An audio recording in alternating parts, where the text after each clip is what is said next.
This is Liz Cutts, and I'm recording an interview for the History of Sawmilling Industries of the Pilliga Forest project. I'm in Barradine, and today's the 10th of November, and I'm talking to local resident Paul Wangmann. Paul, can you please state your date of birth and where you were born? I was born on the 12th of November 1943 at Barradine. Thank you. And would you just like to state your name of your parents, please, too? My father was Wilbur Hedley Burnside Wangmann, and my mother was Dulcie Wangmann. Her maiden name was Ryan. Thank you. Would you first like to start to tell me a little bit about your father, Wilbur, and his occupation and industry, and a little bit about his early life? Well, my father was one of 15 children. His father married 3 times, had 7 children with one family, 8 with the second one, and a few miscarriages with the third one. Dad was in the first family, and he helped raise most of the children in the second family. He did not have much education at all, being in that so long ago. He often said that he knew more than the teachers that come out to teach him, but with his very limited education, he went on to be president of the New South Wales Sawmillers Association for many years. He was director of the Australian Paul Wangmann Society on the local council for over 21 years. Could have been president, but never wanted to be, but he was deputy mayor a fair few times. So with limited education, he did very, very well. So could you like to tell me what year, do you know what year your father was born in? He was born in... No, I'm not sure of the year. Okay. So did he live in the Barradine area all his life? Yep. Was he born in the area? Born at Guapigar. Right. Mm-hmm. And that is mainly where he lived and worked? Yeah, they started off with properties in the Guapigar area, and then my grandfather bought the Cumble property. Then they bought Sunnyside, which is Glen Ayr, but it was called Sunnyside in those days. They started a sawmill up together, my father and my grandfather, but it was burnt down at Cumble and was never rebuilt. Then they bought Sunnyside, which is so it was Glen Ayr, and they started a sawmill again, which was dispersed a few years ago. And after sawmilling, or during sawmilling, in 1945, Dad started a Paul Hereford stud. He went on to be one of the better Paul Hereford studs in Australia.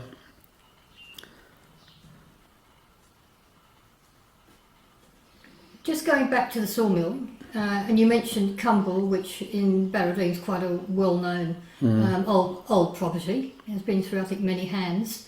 And I did know that there was a sawmill there because we do have a photograph of the old sawmill. Can you recall at that time that there were a lot of sawmills in the Pilliga Forest around about that period of time we're talking? Yes, there were a few, but it was hard because I know Dad often told me they used to have to take the timber, it was sawn timber, to Coonabarabran later on the railway trucks, which used to take about 10 days to a fortnight. All horse-drawn vehicles, they load the timber up and take it up to Coonabarabran and bring back supplies. It was about 10 day to a fortnight round trip. It was very, very hard in those days. And it would have been a very isolated life too, wouldn't it? Yes, but there was they had their own school out there. There was a population of probably 30, 40 people on Cumble at the time, and surrounding sleeper cutters in the bush. They used to get together and have their dances and whatever. So it's quite a lot of social activity going on. There was a lot of social activity, yes, yeah, for those times, yes. Mm. Can you remember anything else about that sort of period of the life, what it might have been like on a sawmill in those days? Well, it's only what I've been told before my time. Like I worked on the sawmill at Kennybri, but it was totally different then, though. So from Cumble, what happened after the sawmill then? You said your father and grandfather It was burnt down, the one at Cumble. Right. Yeah, So, they lost it in a fire. can you remember a bit of history after that, after Cumble Sawmill? What happened with your father and grandfather? Well, then they bought the Kennybriar property, Sunnyside, and they built another sawmill there and started up again, just the two of them together. And that was milling what sort of timber? Cypress pine. Right. And that would all get again shipped out through Coonabarabran. Oh no, by then the railway line was through too, it helped. They only to take it to Kennybriar. But it started off as steam power and then ended up in diesel power, half diesel, half electric when we closed it down. So how long roughly did that sawmill run for? Do you know? Kennybriar, probably 50 years. Well, that's a long time to be maintaining that sort of industry, isn't it? Yeah. Mm. And again, did they have the facilities there as they did on Cumble with a school and anything else? Oh, at Kennybriar, on our farm, which was still the sawmill, we built about 7 houses to hold the workers that lived there. Some travelled out for Barradine every day. It was hard. Some lived at Kennybriar, the village, and came across to work, but we had 6 or 7 houses built on the farm for workers. Do you want to talk to me a little bit about the farm and about Glen Ayr and its connection to the Kennybriar sawmill? Well, the only connection was it was all on the one complex. I used to work on the sawmill and then I converted over to the farm after a few years. Do you know how many people might have been employed either on the, well, we're talking about the Kennybriar sawmill. Do you know about how many Kennybriar people sawmill, employed? the actual sawmill, there would have been, say, up to 15 people regularly, and about another 7 or 8 in the bush, carting the logs.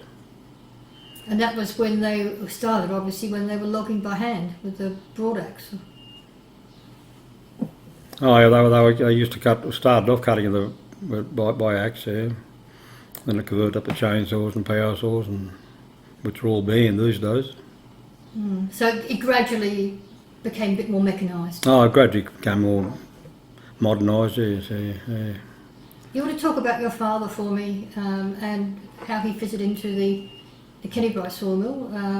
Was he the manager, or what sort of position did he hold? Well, he's a part owner with his father. Oh, Dad was the manager. We had a foreman on the sawmill, but Dad was there all the time too, when he wasn't mucking around with his cattle. And his cattle, as you were saying before, were a good quality breed.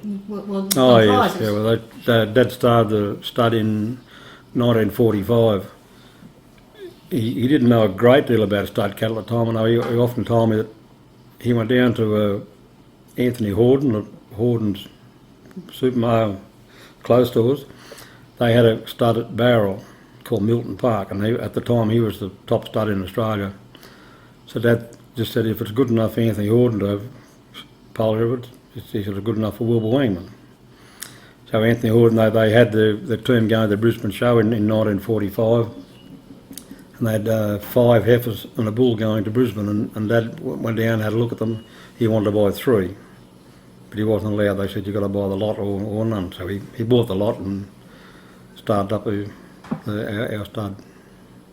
Can you recall what year that might have been, roundabout? 1945.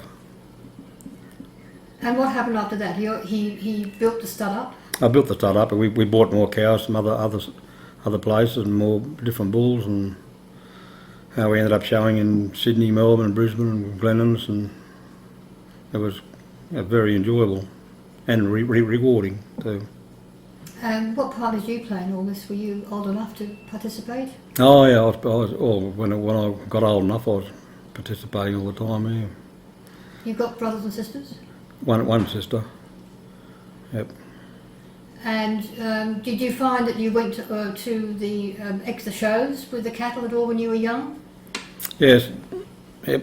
I used to go around the local when I was young. I'm saying 7 or 8 or 9. We used to go around all the local shows.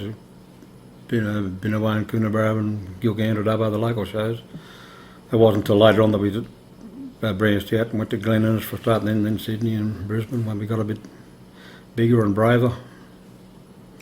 Do you just want to talk about Glen Ayr and its location? So where it is and where it is in relation to the Pilliga Forest? Well, Glen Ayr is probably in the middle of the Pilliga Forest. It's about 2 or 3 kilometres east of the big village of Kennybriar, which is all just surrounded by forest. And how did the cattle fit in? How did they graze in that area? Oh, we had improved farming after all. We grew oats and lucerne and everything. The country was all right. It provided very well for cattle.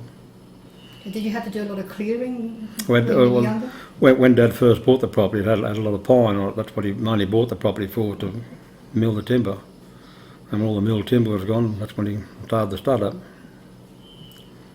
Going back again to the sawmilling side, what was the timber used for, the white cypress pine, when it was shipped away? What sort of uses? 90% flooring. Do you want to talk to me a little bit about white cypress pine and the Well, cypress pine is a timber that's white ant resistant. They will go through it to get to something else, but they won't. It's a white ant resistant timber. It's just a shame to see where it is these days. It's one of the best semi-hardwood timbers in the world. Why did the Kennybriar sawmill close down? Oh, closed down. We just probably mainly because of me. I was sick of it. I wanted to put more time and energy into the stud. And Dad was getting on, so he didn't argue much when I suggested that we sell the sawmill. Can you remember around about what year that might have been when it shut down? I would have 1965 or something like that, I suppose. Can you remember, was there a lot happening then within the Pilliga Forest with the closure of sawmills? No, they're still expanding again, but we started, in those days you had to have a licence. I think you still do. You can only cut so much cypress pine out of the forest. You weren't allowed to just go and take whatever you wanted to. And we sold our licence to Tommy Hundred. He had a sawmill at Woollybar in Quabigo at the time, and so he wanted our licence so he could get more timber out of the forest and keep his operation going. And it was pretty easy to sell. We couldn't actually sell the sawmill as a going concern, because it was on our property. Can you recall the times, so before the 60s, when the sawmills were running, I suppose, towards their peak? In the forest, it would have been a busy place, a lot happening? Oh, it was a busy place, yes. Kennybriar is a little village. It thrived on the sawmills. Like there was our sawmill, there was Underwood's had a sawmill on the creek there was another Underwood sawmill out in the forest, Woollybar, Silnui, run by the heads.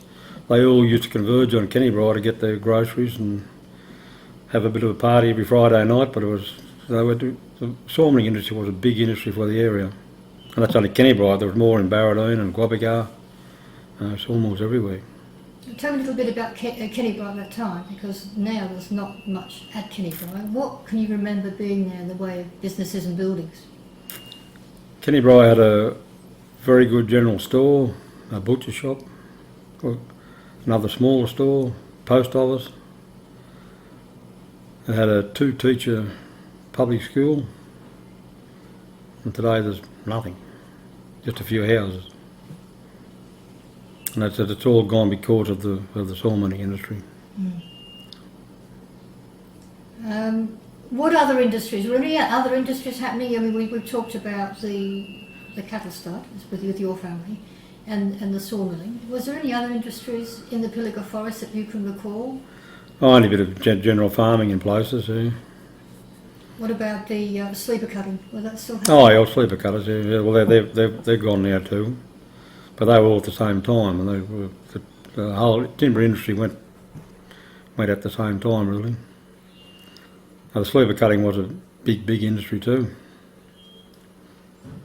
Going back to your father's time, when you were young, can you remember any funny stories or any humorous things, or anything you'd like to relate about living out in the bush in those days? what it was like for a young person? Well, we never knew anything else. It was good.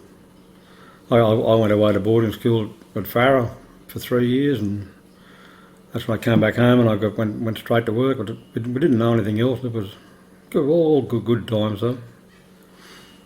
No television or modern conveniences like that? We had the first television in the area. We had an antenna up on the top of our roof, went about 40, 50 feet up in the air.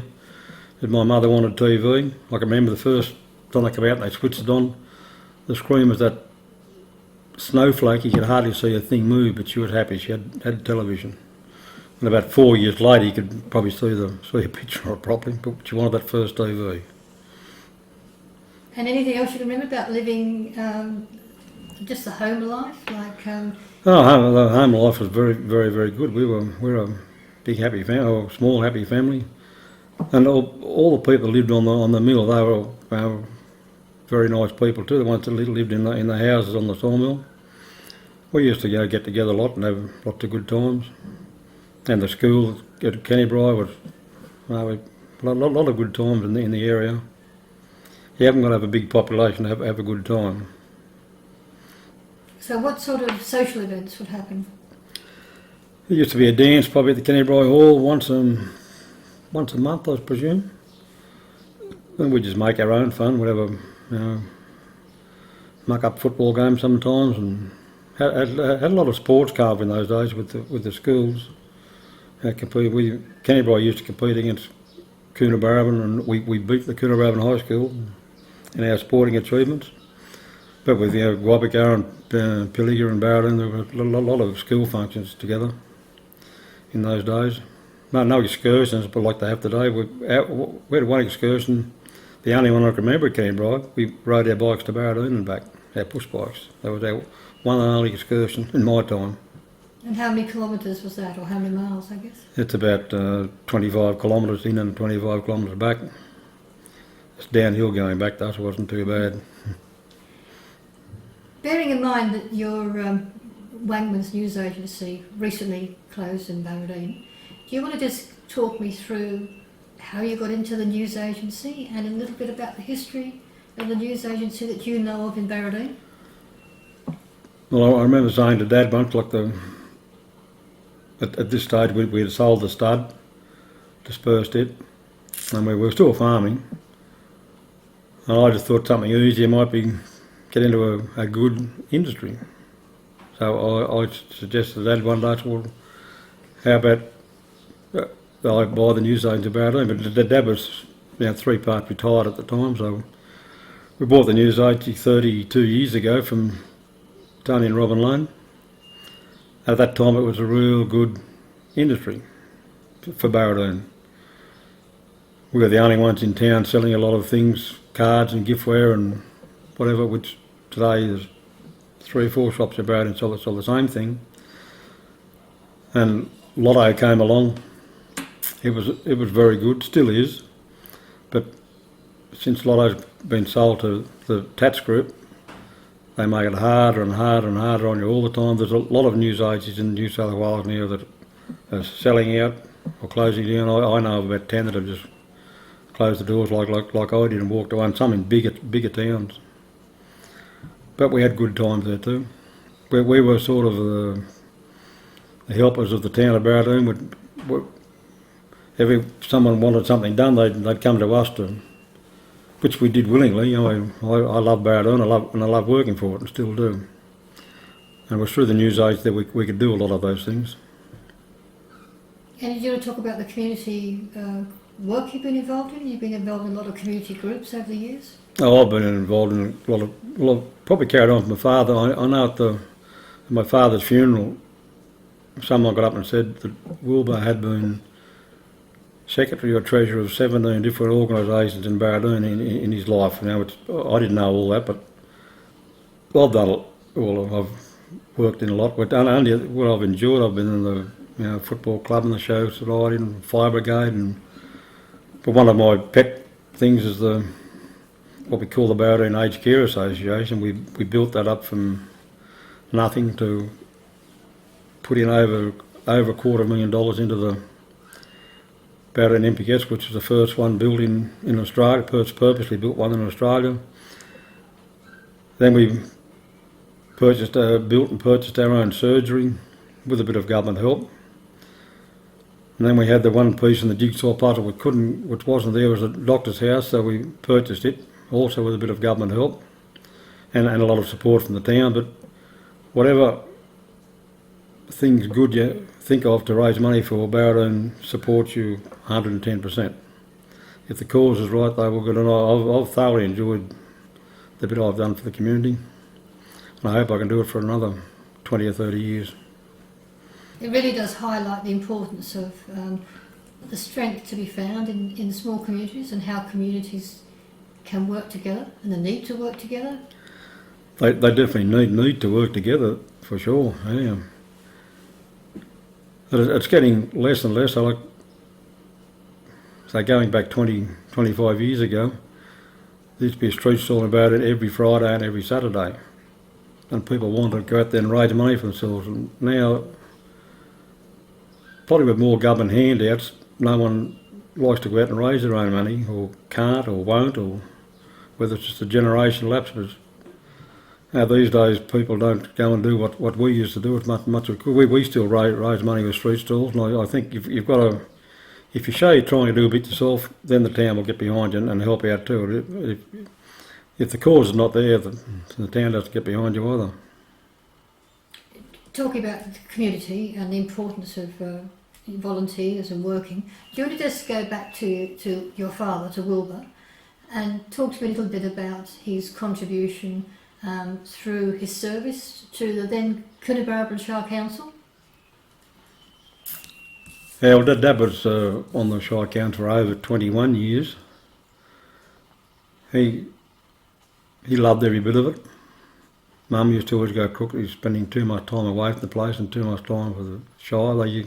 In those days, they used to travel away a lot. They were thinking of getting a community hotel in Coonabarabran. So Dad and a couple of councillors, they went over to South Australia for a month at a time, visiting community hotels over there that were run by councils. But Dad, he was the Kennybride council, but he was just 110% for the Shire in those days. He loved working for the community, and when he did retire, he come in here and went around pruned everyone's roses and delivered the Meals on Wheels to the old people, even though they should have been delivering to him. But he liked to do it. Probably it's in the blood. That's probably where I get it from. But Dad loved working for the community. How long did he serve on council for? Over 21 years. What were that you can recall, his particular or maybe his achievements he was most proud of? He was probably most proud of getting water and power to Kennybride and the road tarred. But the road was only tarred through, they used to put counters on the road, counting the traffic, vehicles. I know once he's right, we've got enough traffic on the road now, we should be next on the list. But they diverted the money to the Canamble Road. That's the boy said, we'll just have to wait till next time it comes around. But that would be his, for his area, to get that water and power and that road to Kennybride. It was quite an achievement. It was quite an achievement, yeah, yep. And the bridge over the creek, which was a wooden bridge made there about 60 years ago, which has only been replaced now by a cement bridge. But all like on our side of the Barrow Creek, which our Sawmill side was, there was within 3 and 4 miles there would have been close to 100 people living there. And in those days, the Barrow Creek used to run a fair bit, and you couldn't get across for groceries. They had a wire rope up between trees across the creek, bringing stuff across. Sometimes I had to miss a few weeks school because I couldn't get across the thing until the wooden bridge was built. Now it's just been replaced now, and the wooden bridge was named after my father. He was never a person that wanted to go out for any glory, but I think he'd be happy if the bridge was named after him. I am anyway. It's hard to imagine these days, when you look at these small villages, as Kennybright is now, that there were so many people living there. It is, like there's a big, like Kennybright now, I probably only know about 2 of the people living in the houses in Kennybright now. But before they all used to work on the mills, and now it's a totally different. And it's not the only small town that's gone that way. All the little small towns around have gone the same way. So what is your take, I suppose, on these small communities and the fact that they have lost population and they are struggling? Well, I think that modernisation, plus the downturn in the sawmilling industry, thanks to Bob Carr and a few others. But anyway, on our sawmill there would have been on the average of 15 people working in the mill, and so another 6, 7, 8 in the bush. So you're looking at, say, 25 maximum people with our sawmill. Then you had Woolly Bar and 2 more at Kennybright, 2 more out in the bush. Everyone was making money, a lot of employment. Now you've got 1 mill in Barradine with probably 25 people working on it, which would have worked on one of these sawmills. It's very, well, I only spoke to my wife about it a few weeks back. It's very sad to see the way it's gone, but it's not only Kennybright and Barradine, it's everywhere. Sign of the times, progress they call it. And a greatly reduced demand for timber and its uses. Oh, the probably demand has dropped a lot, yeah, I suppose, yeah, but not. There's now like a lot of houses now built with a cement floor. They put a slab of cement down, and that was the main thing with the Cypress pine was the flooring. We used to sell a lot of our timber to a fellow called Nick Griner. He was who was the Premier of New South Wales. His father, and he was one of the biggest floor layers in Sydney at the time. But it's now so now most of it's just cement slab now, and they've gone back into structural thing for Cypress pine now.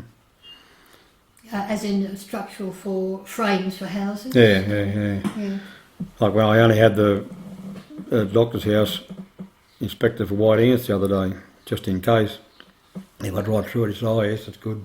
Walls are good. It's all Cypress pine." He said, "But what's the roof?" He said, "There's hardwood timber in the trusses, but the rest I would say for 100 years." How do you feel about that when you know the benefits of white cypress pine, that alternative materials are used, and often sort of sprays or other, I can't think of the word, they treat other pine with poisons effectively to deter white ants? Well, common sense. They should all use Cypress pine. Builders don't like using it that much of it. It's a hard timber. It's not hard like iron bark, but compared to the softwood pines that are down the plantations, it's a harder timber to use. But 1,000 times better. And the people that powers to be can't see that though. They probably will one day when it's too late. And it looks very nice when it's been polished. Oh, for sure, yeah. Yep, I can polish a floor or make anything out of it polished. It's beautiful. So you're very much a local, born and bred in the Barradine, certainly Barradine area. Born, bred and die. Well, I remember you telling me that although you've retired, that you weren't planning on going any round the world cruise. You're happy here. No. So what's still, bearing in mind the decline of our small community, what do you see? What holds you here? What do you still like about it? What's changed? What hasn't changed for you? Well, all my friends are here in Barradine. What's in Barradine? The facilities were built by the community. Because they have a hall and everything we've got was built by the community. There's probably not much you can say that the government come in and built for us, or the Shire comes in built for us. We've got everything our own, and well, I just love the place. We'll definitely stay here, whether they like it or not. Until you go over the creek, as they say. Till they go over the creek, yeah. Common knowledge here for going to the cemetery. But things have changed, and just quickly reflecting back onto your news agency, a lot of that would have been obviously affected by the new technologies with the internet, newspapers going online. Yep. So how do you feel it's a complete change to people, going in and buying paper? So you can get all your information off the internet. I just still like to have you can turn a page over in the paper, have a look at it again, but the same with magazines, everything's going online. Too much going online. They know too much about us. Do you just want to quickly talk about your children? Because you have one daughter who lives still in America. Do you just want just a quick summary of they've left, they're here, or? Well, we had 3 children. A girl who died of cancer a few years ago. She died when she was 44 years old. And I've got a son in Sydney and a daughter in Coonabarabran. And I've got 5 lovely grandchildren. They told me that's the finish of it, though. There's no more. And they obviously like coming to Barradine. Oh, they like to come back home. Yeah. If you had anything you wanted to say about the future, you've explained very well on why you like being here. But generally, the future of the town, can you see a way of maybe helping turn things around, so attracting more people here, or? Well, the only thing that will attract more people is industry. And it won't happen through the sawmilling industry. Might happen through poultry or something like that. Something to do with farms is the only way. You could easily have a poultry industry here, and the feeds here, and you don't take much to set up and employ a fair few people, but you just need someone to get up and do it. Do you tend to look back on your young days, youth, and on Glen Ayr, the property, and the sawmilling when it was happening, as being the good old days? Oh, definitely, yeah. We often say the good old days, but things were a lot. You still had to work hard, probably harder than what they work today, but you enjoyed it. It was definitely the good old days. Things have certainly changed. And what happened to the Glen Ayr stud? We just dispersed. We had a dispersal sale, and they all went all over Australia, all our cows. Yeah. Notable prizes that they won. Can you remember any of the show prizes? Oh, well, we first of all started showing, besides local shows, to do a show and sale at Glen Ayr, which was then probably the premier sale in Australia then. We used to get the record nearly every year up there, record prices and ribbons, and then it sort of started to die off, people having on-property sales and more cattle going to Brisbane and Sydney shows. So we've got broad ribbons, which are championships in Sydney, Melbourne, Brisbane and Glen Ayr. We thoroughly enjoyed it. Is there anything else you'd like to add that I haven't asked you? No, I'll show you some photos of our bulls later. But okay, that'd be lovely. Yeah. Anything else you'd like to add about that we might have about the when you were young, or the sawmilling, the cattle industry, or living in a small community? No, just that you don't need a top education to get on in the world. Dad had nothing really. I didn't have much more. I went to school at Farah, but I was suspended after 3 years and 3 weeks. I had one bottle of beer too much. And my mother said, when she came to pick me up, the principal, she said, if you can't look after him, I'll take him home and look after him. So I left school at 3 weeks in 4th year. But I've survived. And my father survived. But my sister had a real good education, and she's a professor. She survived the other way. It's handy to have an education, but you don't really need a top education. Just a bit of hard work. Very good. Thank you, Paul.